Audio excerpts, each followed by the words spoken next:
Habib Soleh mulai kecil sama saya, sama-sama ngaji di Mbah Mun.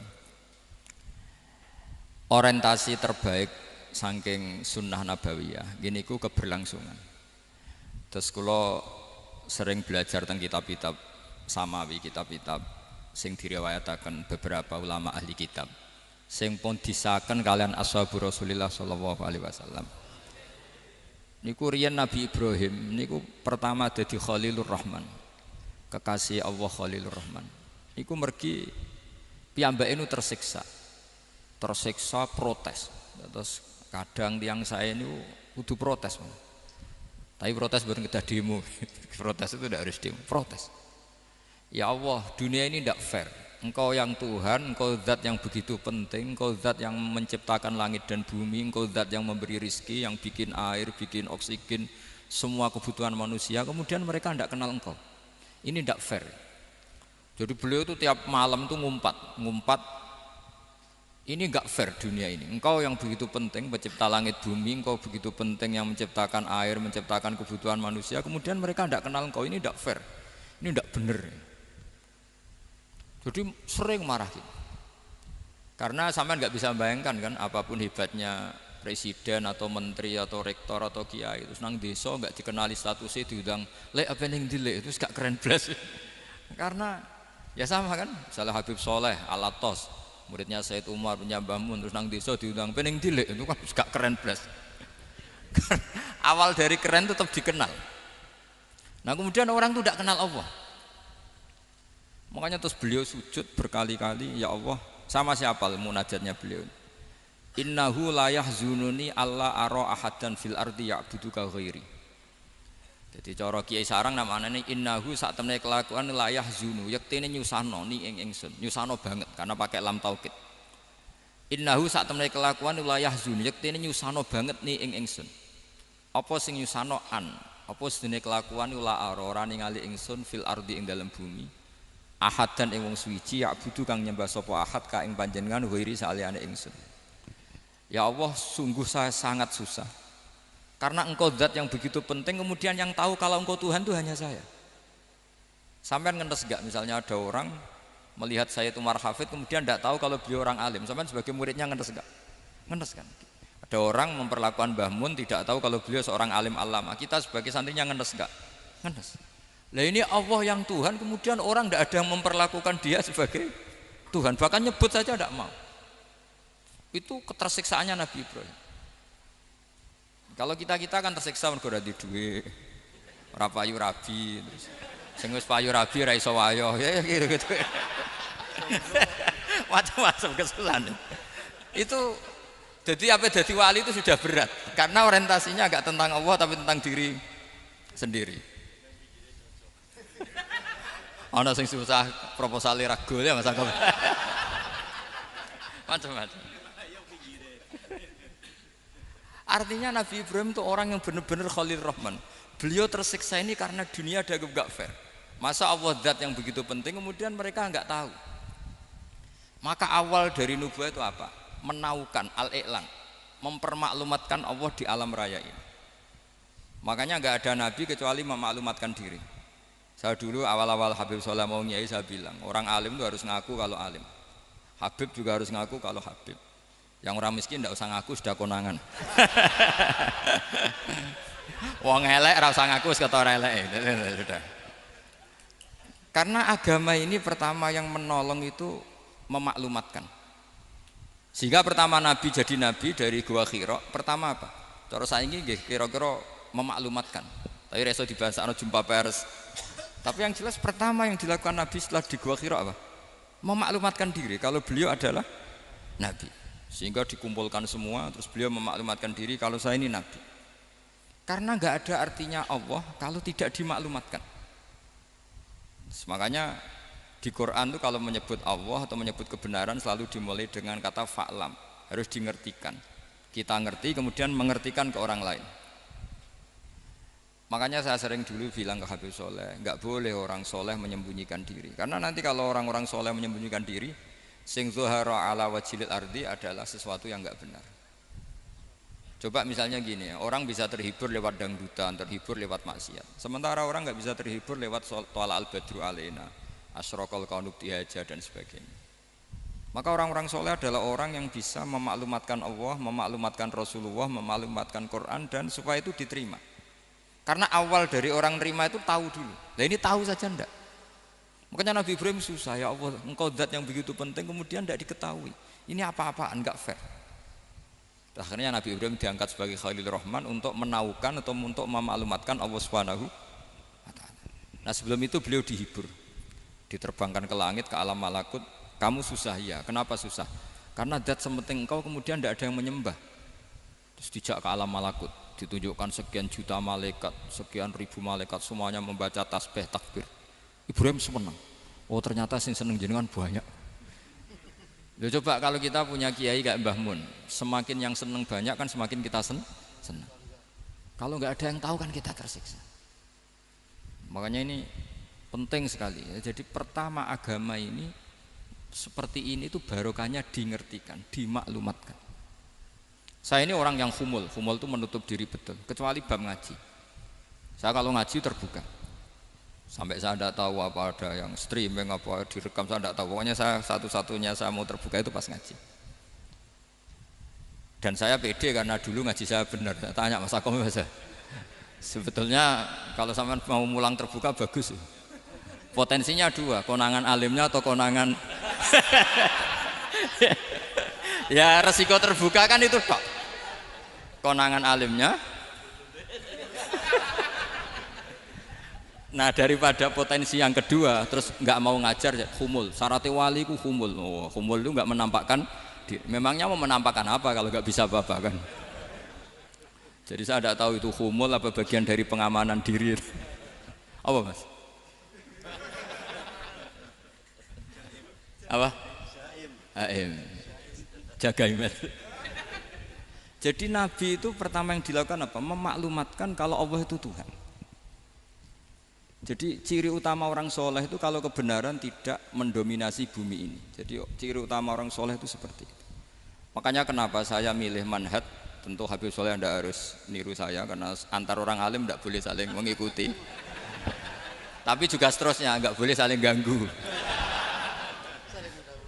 Saya itu ngaji di mana-mana itu guyon. Karena bapak saya suka guyon, Mbah Mun suka guyon. Alasannya bapak dulu sederhana. Orang sudah nyari hiburan dengan maksiat. Sehingga agama ini harus membawa keceriaan sosial, membawa keceriaan hati. Karena Allah ngendikan kul bi fadlillah wa bi rahmati fa bidzalika falyafrahu. Orang tuh harus senang dengan kebaikan. Orang happy dengan tola al-badru alina, happy dengan manakibul akhyar, dengan fadhailul akhyar. Karena orang di sana sudah senangnya itu kalau ada maksiat. Nah sekarang agama dibawa orang-orang yang tidak menyenangkan juga. Ngaji teko wis merengut, ada muridnya salah duduk marah, salah posisi meja marah. Lalu orang-orang kan mikirnya kan, daripada ngaji dimarahin terus mendingan ndak kan. Makanya Nabi itu paling marah itu kalau satu kebaikan jadi problem. Mu'ad bin Jabal itu pernah ngimami lama sekali. Dan yang makmum itu akhirnya mufarokoh. Dulu belum ditemukan fikih, tapi orang ini sudah berani mufarokoh. Jadi ini termasuk mujtahid sebelum tahu Fathul Mu'in, tahu Wahab, dia sudah berani mufarokoh. Jadi sudah luar biasa. Karena bangsa ibadah yang agak-agak ngawur itu tanpa diajarin sudah do pinter sendiri. Dia mufarokoh. Ketika dia mufarokoh, komentarnya Mu'ad, dia munafik. Sholat belum selesai kok mufarokoh. Singkat cerita Mu'ad melaporkan itu ke Rasulullah. Si tukang penggembala ini juga melaporkan ini ke Rasulullah. Tapi apa kata Rasulullah? Yang Rasulullah itu yang bela, malah bela yang penggembala tadi. Afattanun anta ya Mu'ad. Kamu itu tukang fitnah. Agama ini kalau kamu model begitu orang lari. Basyiru wala tunafiru, yassiru wala tu'asiru. Padahal ini baca Quran panjang, harusnya kan ibadah. Tapi karena ini menjadi problem sosial, orang menjadi tidak nyaman jamaah, itu sudah disalahkan Nabi. Karena tadi, kalau agama ini jadi problem, maka masalah besar. Makanya sifat dasar Rasulullah apa khafiful maunah, biayanya murah. Makanya saya ngaji di mana-mana ya suka seperti ini. Mejanya enggak jelas, pengunjungnya juga enggak jelas. Semakin kacau semakin baik kira-kira. Ini pengunjungnya juga seperti ini kan. Nanti sampean yang pidato. Jadi tak beri hak gue jelek saya ini namanya aqomaddin. Kalau faman tarokaha fakot. Jadi pilihannya kalau gak aqomaddin ya ada medin. Jadi kenapa banyak kiai yang ceria? Karena tadi satu-satunya cara kita menandingi hegemoni maksiat adalah pembawa taat itu ceria. Karena orang itu mesti mencari kebahagiaan. Sebab itu para nabi itu mengajarkan agama ini dengan cara yang bahagia. Misalnya mangqala la ilaha illallah dakhalal jannah. Nabi tidak ngendikan gini, mangqala la ilaha illallah terus salatnya benar, puasanya benar, belajarnya benar, jadi kiainya benar. Wah itu kalau itu panjang sekali, banyak yang enggak masuk surga. Sementara kubu yang lain kampanye sudah tenang bersama bapaknya di surga. Lah kita kampanyenya, kon salat ra mesti ditampa. Puasa ora mesti ditampa. Wis repot, syaratnya ditampa ikhlas wangel. Kowe ora bakal iso. Berarti maknane kan ora bakal mlebu swarga. Akhire wong kan mikir, wis salat tetep ra swarga, puasa tetep ra swarga, mendingan ra salat. Jadi kita ini kan bersaing sama kampanye sebelah gitu. Makanya saya milih manhaj pokoknya Islam apik. Tapi bukan berarti saya menyepelekan aturan-aturan dalam salat, karena yang kampanye itu sudah banyak. Biasanya kiai-kiai sing kereng kampanye tentang sing kereng-kereng nih. Itu saya manfaatkan ya sudah, itu bagian jenengan. Jadi orang itu harus mikir. Agama Kristen itu diterima di Eropa di mana-mana. Di antara sebabnya adalah karena orang dijamin masuk surga. Orang mau kayak apa faseknya tetap kalau mati bersama. Kita enggak. Sudah kiai, sudah mulang terus masih didoain. Semoga amal baiknya diterima, amal buruknya masih ngeper apa? Dan itu santri saya nanti kalau ziarah saya tuh ya Allah ampuni Gus Bah ampuni. Itu kan ngenyek orang itu maksudnya. Maksudnya bukan, makanya saya pernah ketemu orang yang berfaham Wahabi. Dia nuduh kalau orang doa ke mayit itu minta sama mayit. Saya bilang, saya saja yang jadi mayitnya enggak siap. Kok bisa? Doanya itu doa ngeper. Masa sama gurunya bilang gini, Allahumma in kana muhsinan fazid fi ihsani wa in kana musian. Masa gurunya ditaklek. Jadi dia tidak yakin betul kalau gurunya muhsin. Masih ditaklek, jika guru saya baik maka gini ya Allah, jika guru saya buruk maka gini. Loh saya tuh gak pernah doain Mbah Mun gitu, tak anggap gak sopan. Jadi kalau saya berdoa ya Allah jenengan idzihi apa ya, jenengan balas lah, idzihi anna anil muslimina khairan katsira wa antal ghafurur rahim wa anta gitu. Saya gak tega muni wa in kana musian. Jadi kayak ada sopan ya. Loh kalau aku yang mati sapi lagi. Tak balik malah. Ingkana musian. Malah ada terusannya bahwa kadalik. Jadi makanya mereka kan sering pakai dalil. Andai kan tradisi itu benar, maka yang paling pertama melakukan itu sahabat. Selalu mereka berargumentasi kalau itu tradisi yang benar, maka pertama yang melakukan itu sahabat. Ya gak mungkin sahabat masa bilang ke Nabi ingkana. Bisa kafir berat kan? Masa kesolehannya? Loh andai kan Abdul Qadir wafat di mana ini ngomong ini? Beduk. Saya tidak akan berdoa seperti itu. Oh bisa marah Abdul Qadir Jailani. Masa kesalahan beliau di ingkana musinan sama ingkana musian. Jadi orang tuh harus mikir. Jadi saya dengan bukan berarti Gus Bah bid'ah menciptakan doa baru. Ini bukan urusan menciptakan. Orang yang punya sopan spontan seperti itu. Ini bukan urusan modifikasi doa Anda. Makanya kenapa para nabi itu tidak disolati dengan cara seperti itu. Langsung assalamualaikum ya Rasul. Assalamualaikum ya Abu Bakrin, assalamualaikum ya Umar. Enggak mungkin kita mengatakan ya Abu Bakrin, ya Allah ingkana. Masa Abu Bakar di ingkana? Kalau dia bukan kalau beliau ashabur Rasulillah pasti orang Sayyid itu zuriatu Rasulillah pasti al-tahirin al-mutahhari. Guru-guru kita ini guru-guru kita. Jadi tolong doa itu. Nah, kalau terpaksa doa wa in kana musian, anggap saja hafalnya hanya itu, tapi jangan dijiwai apa? Jangan apa? dijiwai. Kalau ditanya, "Lho Gus ini orang soleh kok doanya wa in kana musian?" Itu kan guru jenengan. Apalku ikut tok. Tapi ora usah dimaknani, apa? Karena sekali dimaknani nanti kan. Jadi ini urusan etika, urusan rasa. Saya teruskan ya. Karena jadi saya mohon sekali, apa-apa itu ada aturannya. Ada aturannya. Ya tentu kita ikut masal saja. Semua selain Nabi, selain para wali kita enggak apa-apa. Doa Allahumma in kana musinan wa in kana musian. Tapi di hati kita sebetulnya ketika mengatakan in kana musian itu coro Jawa hanya rapalan. Rapalan itu ya sudah ngomong saja, tapi enggak usah apa? Enggak usah dijiwai ya. Yang dijiwai kita adalah sifat ghafurnya Allah. Bukan status mayitnya, tapi sifat ghafurnya Allah. Karena kata musik itu kan enggak nyaman. Makanya Nabi itu hebatnya Nabi, ya tentu karena bentukan Allah Subhanahu wa taala. Adabani Rabbi fa ahsana ta'dibi. Itu kalau nyifati tentang keburukan orang mukmin itu diikutkan sifat ghafurnya Allah. Jadi misalnya gini, kalimatnya liyukaffirallahu anhum aswa alladzi amil. Atau sebagian ayat misalnya wa yukaffiru anhum sayiatihim. Jadi sebetulnya kalau terpaksa mengatakan orang itu buruk, itu sebenarnya dari Allah dulu kita mengatakan Allah itu zat saking baiknya itu mengampuni salahnya seseorang. Jadi nyifati Allah dulu, Allah saking baiknya itu mengampuni salahnya orang-orang baik. Karena orang-orang baik juga manusia, Ustadz juga. Tapi lebih ke nyifati ke Allahnya. Kalau kita kan enggak, lebih tertarik nyifati mayitnya. Sehingga kita di hati itu mayit kira tak jalukno sepuro tuntas kayak gitu. Jadi kalau di Quran tidak seperti itu. Jadi kita lebih mensifati Allah itu Ghafur, Afuwun Karim. Makanya seperti doa-doa kita kalau Ramadan begini, Allahumma innaka afuwun karim tuhibbul afwa, baru bakas fa'fu anna. Jadi ada aturannya. Meskipun ilmu ini agak jelimet, tapi bagi ahlinya ini ma'ruf.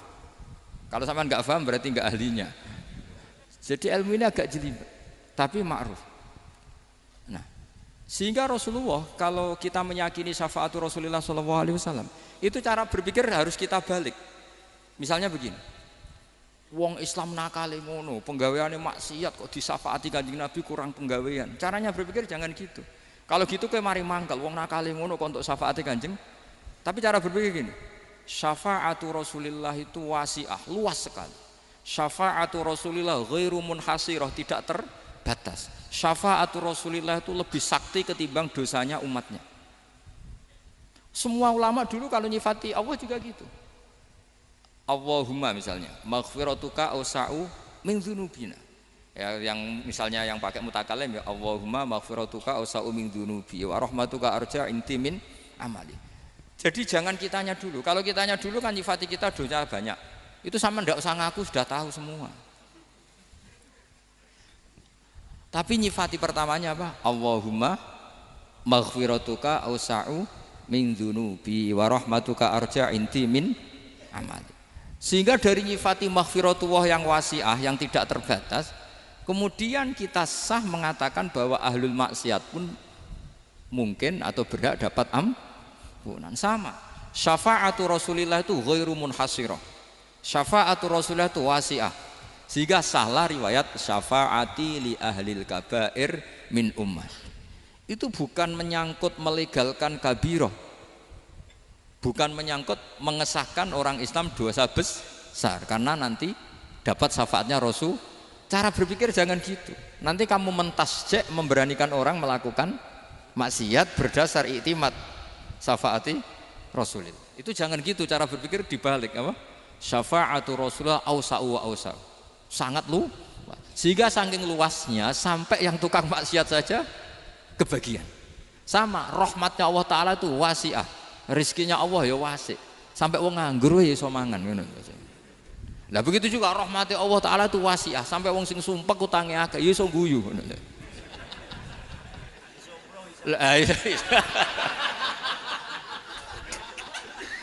Tapi kalau dibalik, misalnya saya diprotes kiai, saya pernah juga diprotes, Gus umat kok mbok latih guyu, padahal mereka maksiate akeh, hutange akeh gini-gini. Karena kamu menyifati orangnya. Kalau menyifati orang ini sampean guyu haram. Utang jatuh tempo, sampean gak mikir dosa ndak? Dosa. Jadi kiai muridnya goblok kok kiai ini kurang tahajud itu ya dosa. Dadi kiai kok muridé goblok tenang wae.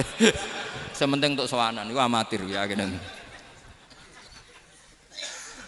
Mestinya cara berpikir dibalik.